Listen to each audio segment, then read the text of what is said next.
It looks like we're live. I think everything works. I hope you all hear me out there.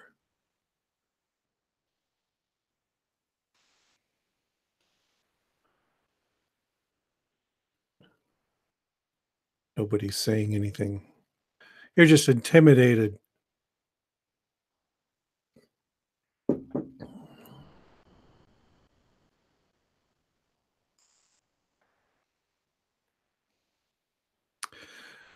Okay. So here's what I'm going to do tonight. I just thought I got a bunch of good comments and questions on that last video I did. And there were a few things I thought I should expand on. So, how cold is it at my house? I am asked. It's a bit chilly around here.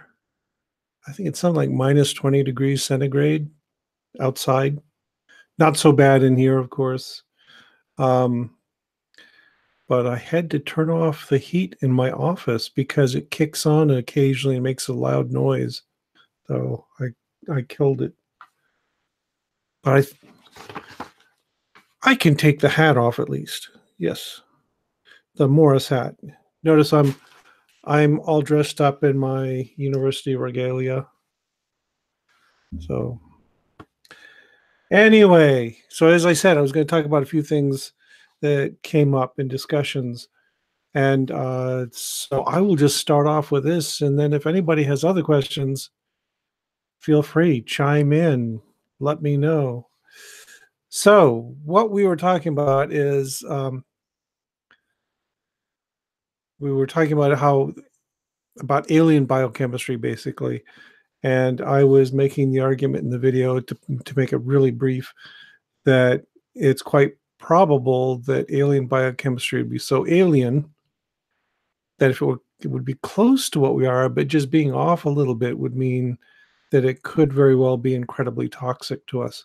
So, bad idea to chow down on space cows or whatever, or alien mushrooms or anything. So, a bunch of the kinds of questions that came up about this, I've actually organized them, would you believe? So, there's some arrangement to what I was going to talk about. So the first thing I want to talk a little bit about is a lot of people brought up the old Fermi paradox, which I also brought up in the video. And I have to make a confession here.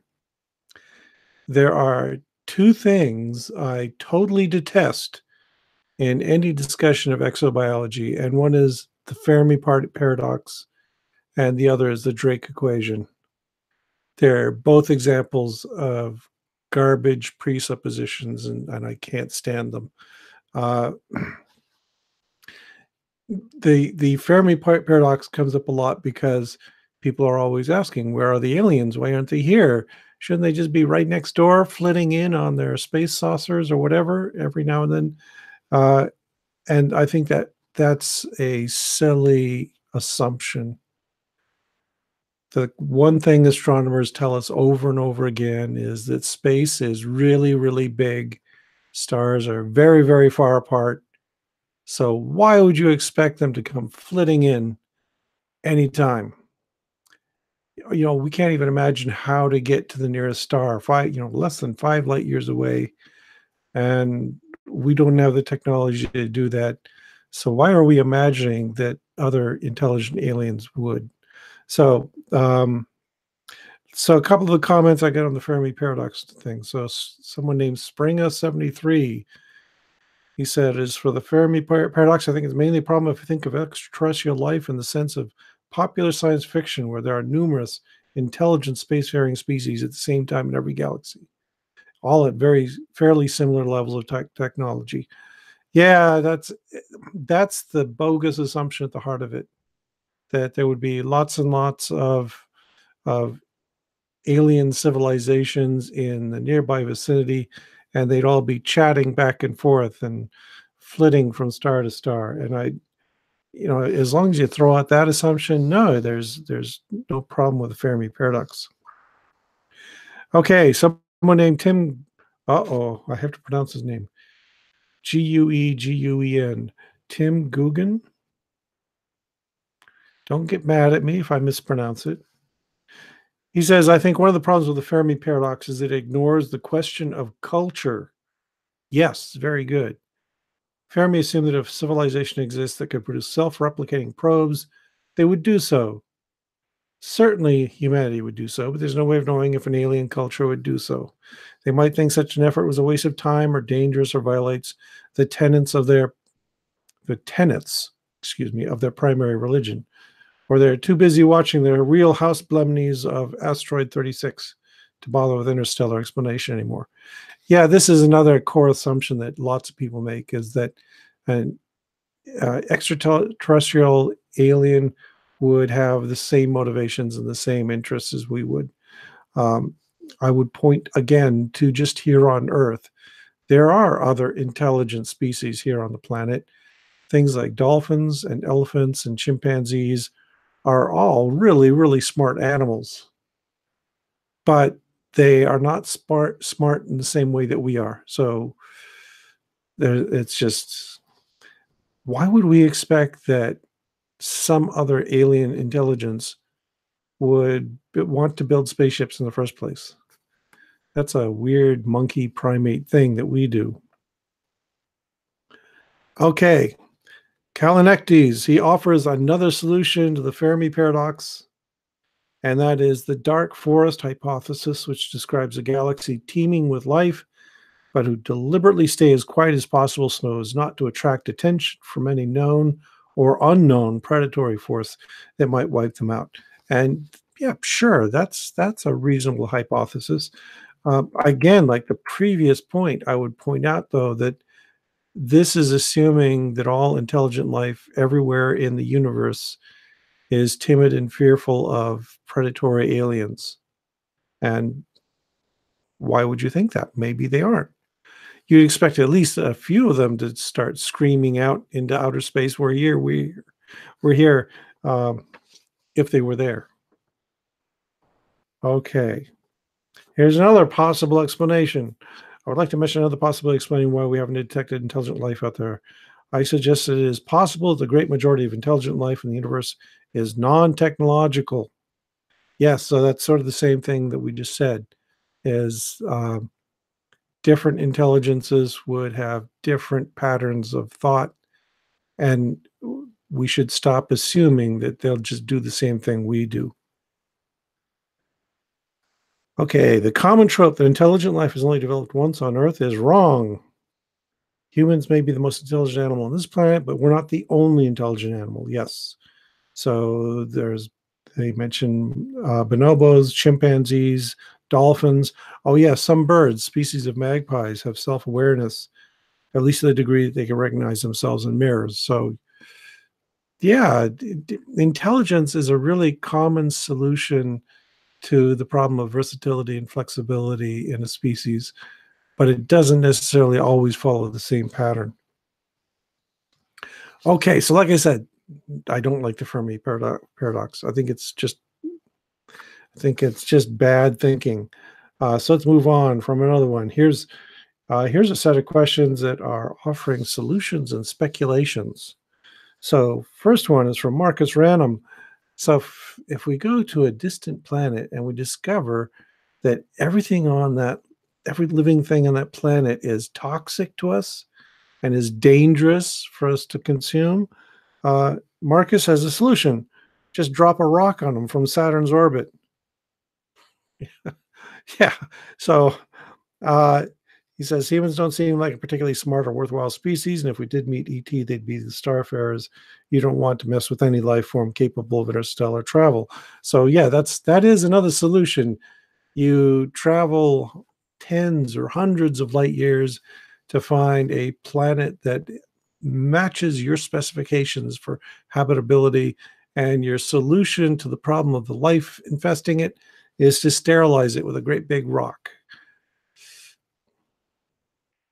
As I mentioned in the video, that sort of suggests that maybe a better candidate for colonizing would be an already dead world like Mars.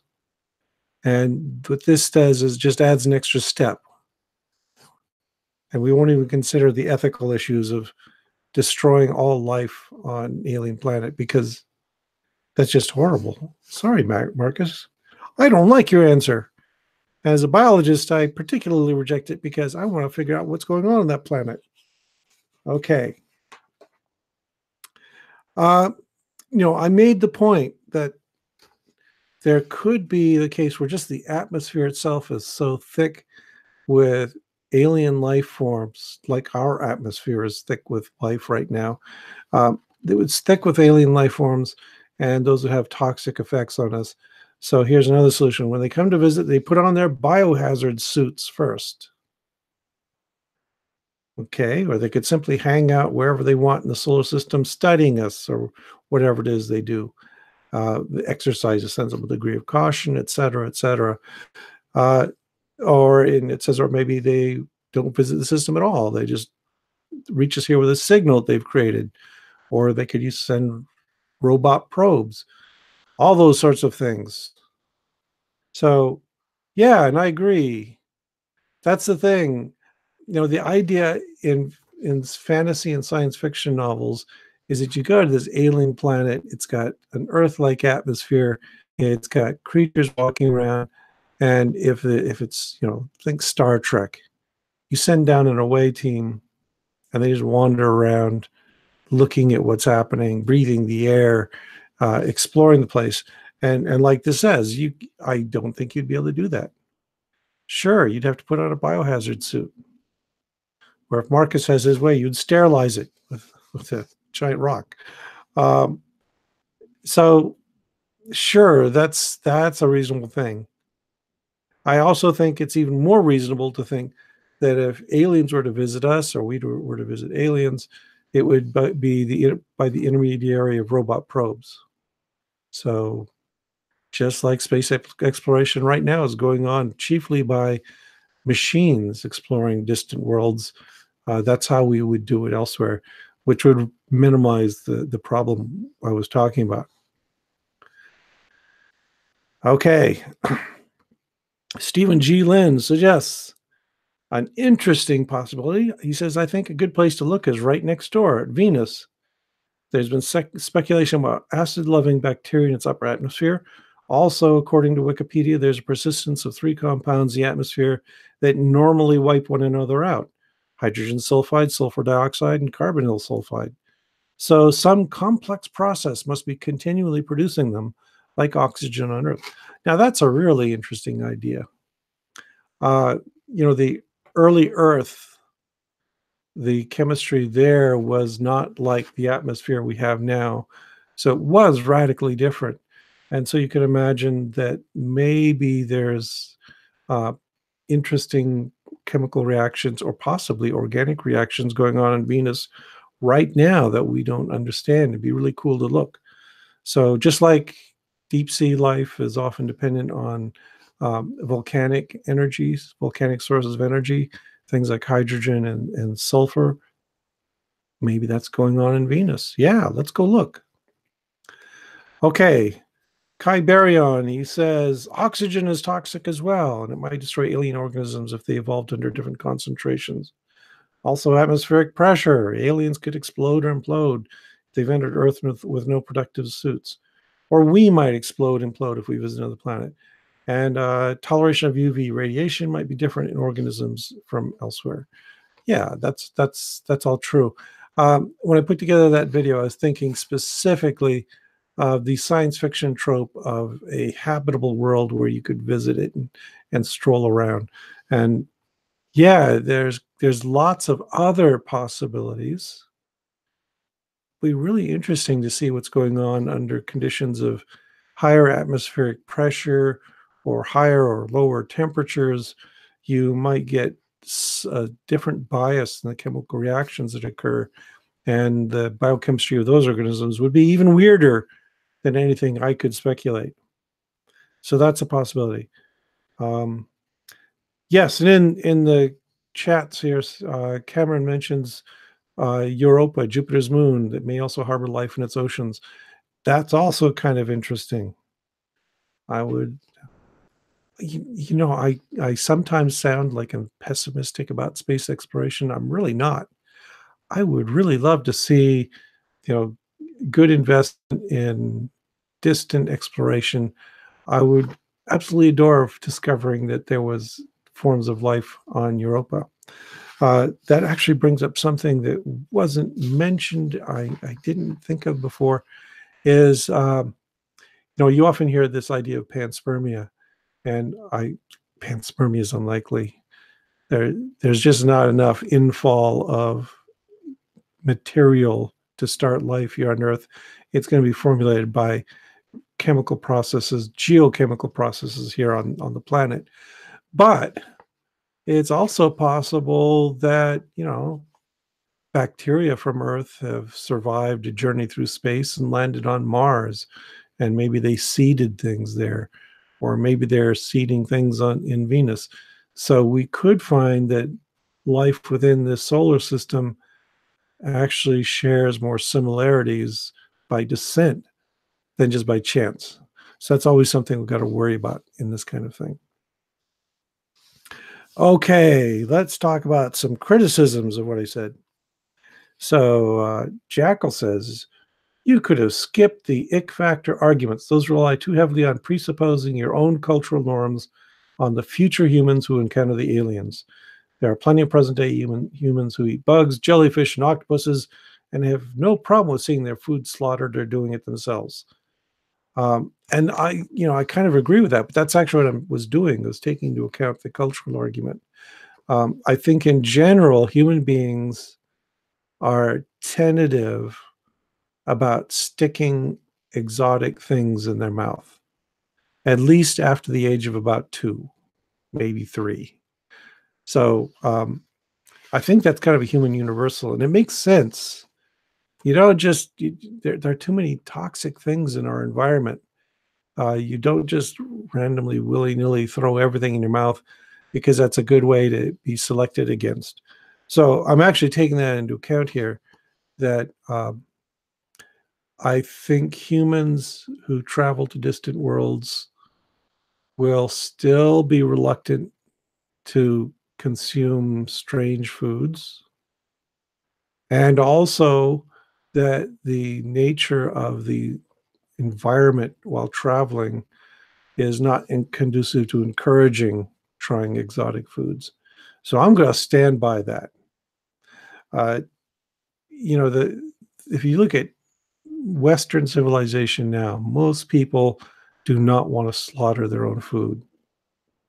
And they don't want to eat something that looks really icky and that looks like it came straight out of an animal. And I think that would be even more exacerbated in the crew of a spaceship. Okay. Jackal also mentions the moral argument. The moral argument is also moot because of all the sci-fi examples are of people thinking they are eating non-sentient organisms only later to find they were sentient. Let me disagree a little bit with that one too. The argument from what's in a science fiction novel is not a good argument. Also, I made the point that the most exciting thing we could find on an alien planet is an alien intelligence. And everyone who ever manages to get to another world, that's the first thing they're going to be looking for. So I think it's kind of unlikely that we would be fooled. And I think in most of these science fiction stories, it's a contrivance to excuse a questionable situation that makes for an interesting story. So I don't think that's too likely. Okay. Alavel, they say, I think that's how I pronounce that. There's too many consonants in that name. Anyway, he says we should be able to test the space cows we might encounter for edibility before we actually take a bite out of them. Yes, and I think that's what would happen. I think if we did get out there, that there wouldn't be much of a chance of hungry space person rushing out to bite the alien. That you would have a well-prepared crew that goes to another world, and what they would be doing is testing out the wazoo to see if that thing is safe. This is common routine now. For instance, I mentioned conotoxins, that Kona snail with the incredibly toxic venom. As I mentioned, I knew a lab at the University of Utah where they were working on this, and the procedure was exactly that: test the heck out of it. So what they would do is extract the venoms. They would then fractionate them, isolate the different compounds in those, and then one by one inject them into graduates. No, not graduate students. That's right. We didn't inject them into graduate students. Graduate students are too useful. We'd inject them into mice. So you do a lot of testing on mice to do this. So our spaceship to the stars better carry along a good sized mouse colony because you're going to use it to test all this stuff. Okay, someone named Dalim. Uh, okay, this one's a little convoluted but interesting. The profit motive will seek every opportunity to commoditize absolutely anything we come across, and advertisement will manufacture the demand. I think we overstate the innate biological, hedonistic, destructive desires of the average human while ignoring the giant collection of social constructs that heavily influence our behavior. Oh my God, I think we had a socialist. No, it's okay. I kind of agree with that. Yeah, that, if you watch, like the Alien movies, who's the bad guy in the Alien movies besides the creepy Giger type creature running around? It's the corporate influence behind the spaceship. And I kind of suspect that's going to be an issue as well, that um, if trends continue, if we don't adopt a more egalitarian method of self-government, there will be corporations sending out spaceships to these alien worlds, and they won't be doing it out of the generosity of their hearts. They will expect you to cultivate resources there somehow. Of course, I would also say that that's highly unlikely. I don't think going to distant worlds will be an economic proposition. So maybe that's one where we're going to be safe from the depredations of capitalism, because the only way you can do it is as a cooperative endeavor. But anyway, okay, yeah, that's that's an interesting one. Okay, Chris Capocia, he says, he mentions Arrival is a good movie. Yeah, I used this screenshot from Arrival as a background. And he says, but we eat anything. The reasons we generally don't eat something is merely cultural. Yes, I agree. 100%. Okay. Anytime I eat something, something has to die. It doesn't mean I disrespect my food. In fact, if you're desperate, you'll even eat something that you normally avoid, even other people. True. There have been many cases of opportunistic cannibalism. Also, if you start eating something you scavenged and have no idea whether it's edible or toxic, it's best to start with a small bite. Okay. Yeah. Just a small bite of this puffer fish. I'll just take a little taste of puffer fish liver to see if it's okay. So yeah, that's all right. I agree with the point that it's a cultural bias. It's one of the reasons I mentioned it in the video.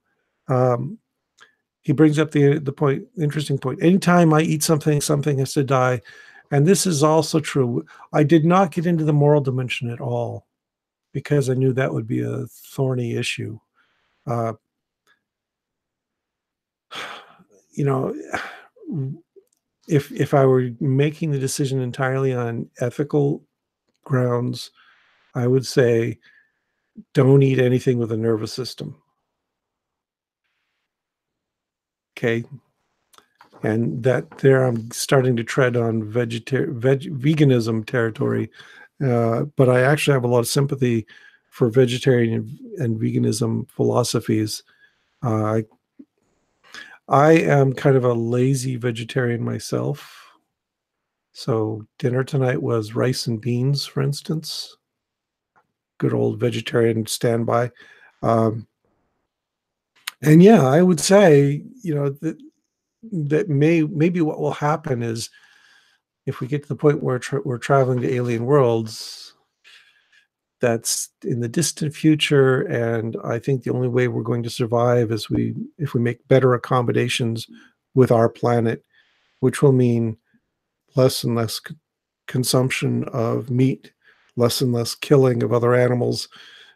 Maybe the culture that can go to another planet will be a culture that it also refuses to consume living animals.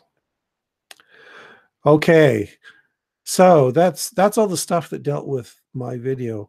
As usual, in these discussions, on my blog, there was some diversion into other categories, uh, into alien sex.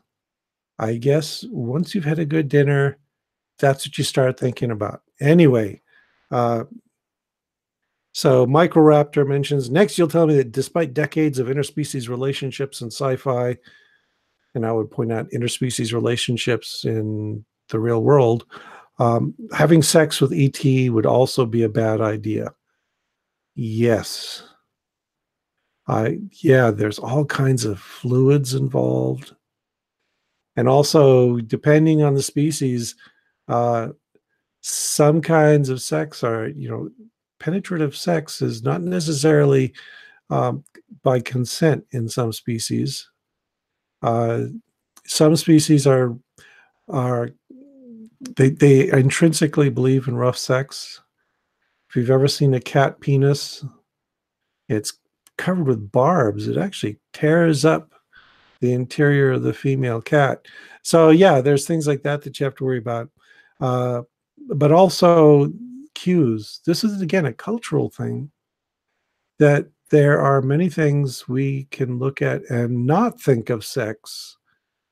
And it may be that alien genitalia will be so weird and complicated and repulsive that we are completely turned off by them.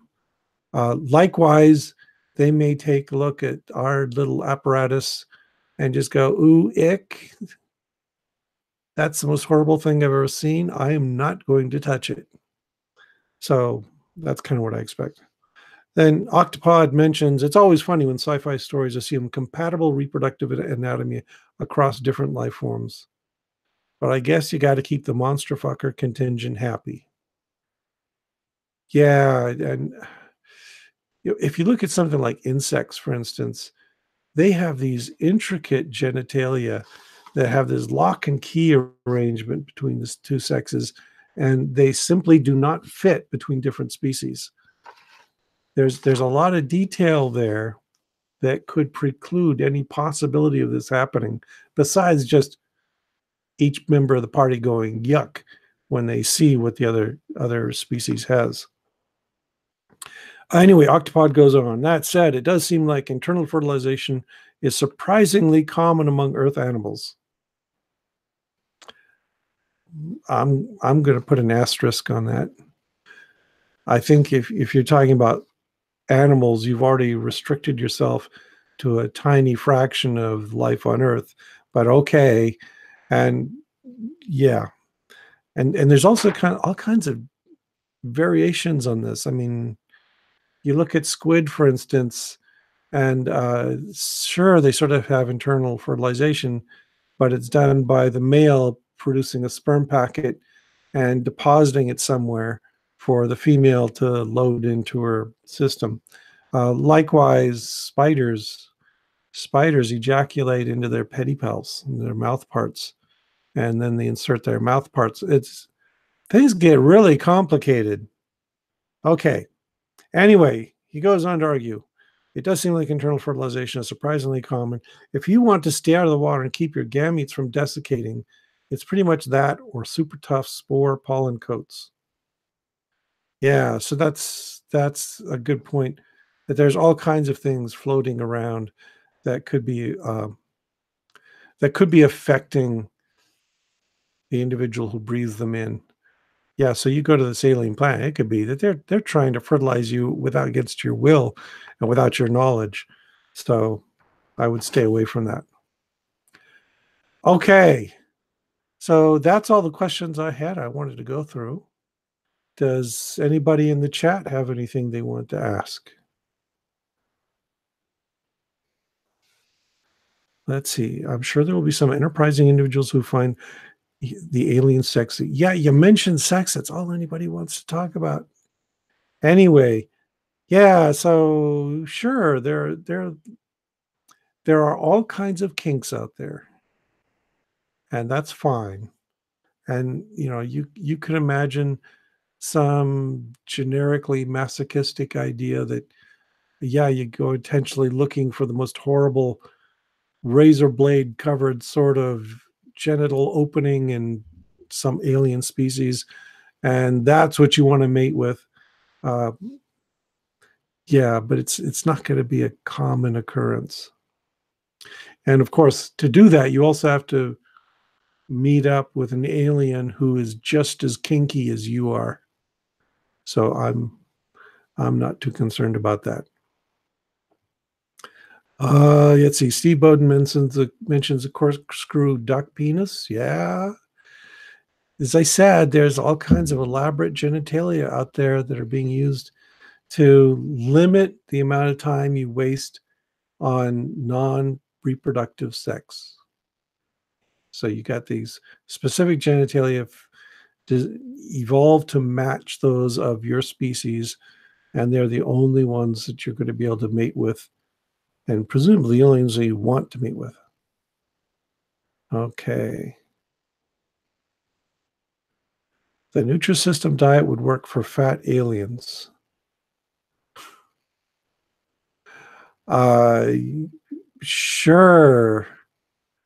Yeah, I understand that the botulism diet works really well in helping you lose weight too. So, okay, just wanted to ask about the possibility of a life form that is sentient, but in a way that we can't interpret. Also, alien fungus. Sure. Um, I kind of suspect that a lot of that will be exactly what we see is if we encounter an alien, they're alien. They got different ways of thinking. And I would suspect that much of what they say or think or do would be hard to interpret from us. They have different motivations in all kinds of interesting ways. Um, let's see. Alien fungi. No, there can't be alien fungi. Fungi are a common part of the earthly biota, okay? So they wouldn't be fungi.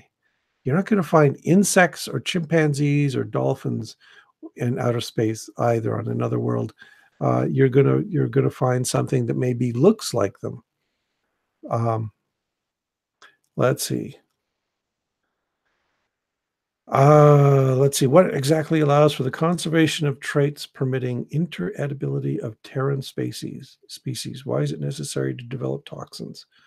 Oh, that's a good question. So, as I mentioned in the video, one of the things that's driving this is necessity. That we are all descended from the same distant ancestor who evolved certain ways of metabolizing food. And so we've inherited from that species, from that group of species, certain chemical properties that allow us to thrive and that also make us desirable for consumption by heterotrophs. So there's things that would like to eat us because when you're close enough related, yeah, that means it's likely that you carry the same nutrients and the same amino acids, the same carbohydrates, the stuff that you would like to use to grow. So I would argue that's one reason why we have this similarity. Um, why is it necessary to develop toxins? It's a trade-off. We have to maintain this compatibility by necessity because we're descended from these same species. But at the same time, we'd rather not have anything eat us.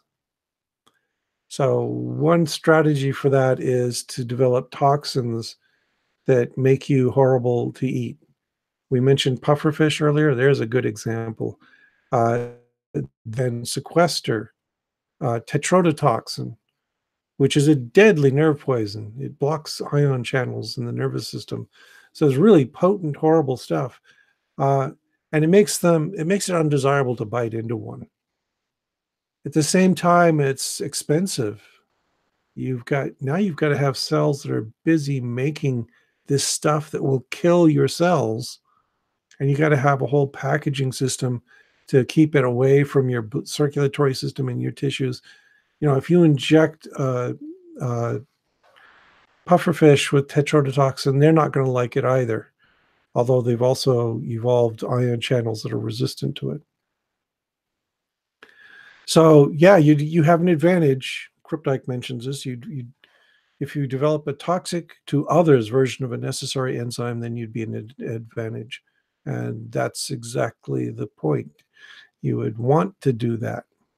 Of course, then all your cousins also had defenses against that system, so then your cousins would be willing to eat you. Like I say, it's a trade-off. You're okay. Let's see what else do we have here. Jeffrey Bozer, flood here from from the non-sequitur page. Aaron Ross debating a creationist tonight. Oh yeah, this is something I have troubles with. I like Aaron Ra's approach. I think he's good at this. So I'd be kind of tempted to want to go watch him tear into a creationist. But on the other hand, that word debate, I get break out in hives at debates anymore. So I can understand the dilemma. Let's see. Chris Capaccio makes the point. The next most intelligent life on Earth is nearly impossible to understand. So of course aliens would be. Yeah, look at dolphins. Can't understand them, can't understand their motivations. They've got an elaborate language of some sort. I don't think they're communicating the same kind of detailed things we do, but there's all kinds of information flowing there. We can't read it. So it's going to be even worse with other aliens. Let's see. Some arthropods partially digest their food externally, like spiders. Yeah, spiders do that. They inject the digestive enzymes directly into their prey, let them just sort of simmer and break down there, turn into juice, then suck them out. So yeah, there's a million different strategies. Who knows what we'll find in outer space if we ever do. Okay, Travis Adams comments on that previous comment. Yeah, Aaron can have it, the creationists. I can't even listen to the nonsense. I am feeling the same way. I spent so many decades beating up on creationists and arguing with creationists, and I think I've developed an allergic reaction to them. Okay, Orson Zed says octopuses are very intelligent, don't really have a lot of homology with us. Yep. Completely parallel evolution of a completely different system. Uh, that's actually probably the best example we've got on this planet for contemplating how we would communicate with an intelligent alien. Now, I don't think octopus is as smart as we are, but again, that's my bias speaking. Maybe I'm wrong, but they're definitely alien in the structure of their nervous system, in how they live, how they interact with the environment, their behavioral capabilities. So if we can't talk to the octopuses, what are we going to do when we meet, the weird, bizarre, uninterpretable aliens from another world? All right. Have we reached the end? Have I answered everybody's questions? Any other questions you want to ask? We can wrap it up in a few minutes. Let's see. Another point I might make is there are some interesting science fiction stories about communicating with aliens. One of the really interesting ones are David Brin's Uplift series. I'm sure many of you have read those, where we're dealing both with terrestrial species. In this case, what did they do? They did chimpanzees, dolphins, gorillas, and they do what's called uplift. They modify them genetically to bring their intelligence more in line with ours and communicating with them. And then in addition, there are all these aliens in the galaxy that are fighting over various things. And some of them are really different. Um, I think he cheats a little bit in making it easier to translate alien communication modes to our way of thinking, but at least there's the hint that things are different. People, aliens communicating with pheromones and things like that. And Crick Dyke is reading Star Tide Rising right now. Yeah, it's a fun story. I kind of got exhausted from his series by the end of it, but the first two or three, they're pretty good. Highly recommended. David Moran says, I'm on Facebook and I can't see anyone else's comments. Am I even showing up to you? Yeah, I think I just demonstrated that you are. So yes, I'm seeing you there. Let's see. Aliens we meet won't want our stuff. It will be very interested in our biology and communication. Resources are easier to get out there in space. Yeah, that's a good point. Um, the another science fictional trope that you often see is the spaceship, like the Nostromo, whatever, an alien, where what they're transporting across vast interstellar distances are ores. Why would you do that? Bulky, heavy, inexpensive. I simply don't believe that. But what would be cheap, relatively speaking, and high density is information. So yeah, that's what they'd want, our information. They'd want our cultural artifacts. Wouldn't you love to read the alien version of Shakespeare? That would be so insightful into the culture and the species. Um, yeah, so there's lots of other things would be much. Oh, pharmaceuticals would be another good one. Uh, there are so many chemical compounds out there. The only trade-off there, I would think, is once you discover what they are, it's probably cheaper to figure out how to synthesize them on your home planet than to travel 50 light years and come back with a liter. Cameron would listen to heptapod jazz. Yes, I would love to hear alien music. It would probably hurt my ears, but it'd be really cool. Yeah. Okay. So I think we've babbled on long. Well, I've babbled on long enough. You have all provided cogent and interesting questions. So I think this is a good place to stop. Yeah, I got to get to work on the next video that I'm going to I'll try to get something out this next weekend. We'll see. I've been slow and sluggish in this business. Just takes work. Okay.